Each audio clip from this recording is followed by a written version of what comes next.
बांबू लावा, बांबू उगवा, बांबूचं काम करा आणि गरज पडेल त्या ठिकाणी बांबू लावा. म्हणजे मुद्दाम व्यासपीठावर पाहिल्यानंतर आमचे 2-3 व्यक्ती या ठिकाणी बसलेले आहेत, त्यांच्याकडे जबाबदारी मोठी आहे. एके तर पाशा पटेलांचा उल्लेख केला पाहिजे. त्यांच्याकडे बांबू मशीन, राज्याचं बांबू मिशनचे काम त्यांच्याकडे आहे, पाशा पटेल यांच्याकडे.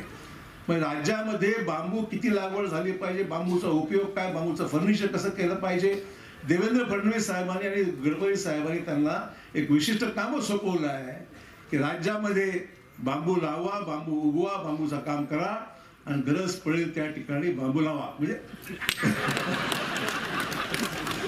बांबू लावा म्हणजे काही वेळ सांगत नाही. आधीमधून ते बांबू लावत असतात, राजकीय बांबू, परंतु जास्त काम बांबू लागवडीवर आहे, बांबूचं फर्निचर करण्यामध्ये आहे. बांबूचं काम किती महत्वाचं आहे आणि आले की ते सुद्धा आम्हाला अर्धा पाऊण तास सांगतात बांबू का एसेन्शियल आहे, बांबूचं फर्निचर का आहे.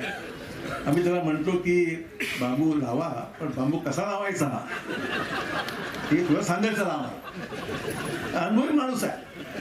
हे शेतकरी संघटनेमध्येच अनेक वर्ष, शेतकरी संघटनेमध्ये बांबू लावायचं काम महात्वाची चालू आहे, सोडून गेलं. त्यामुळे महाराजांची जी कारकीर्द आहे, शेतकरी संघटनेचे रांगडे नेते, धडाडीचे नेते म्हणून मी त्याला फार जवळून पाहिलेला आहे.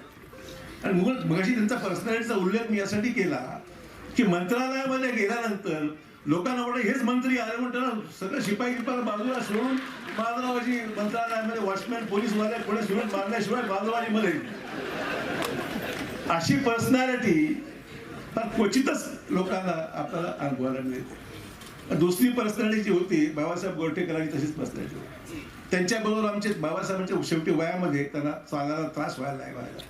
पण आमचे सावकार वंगलवार सावकार त्यांना सभागृहात येऊन बसवायचे. वंगलवार सावकार त्या बाबासाहेबांना हात पकडून द्यायचे, बाबा तब्येत थोडी शेवटी जरा अडचणी झाली.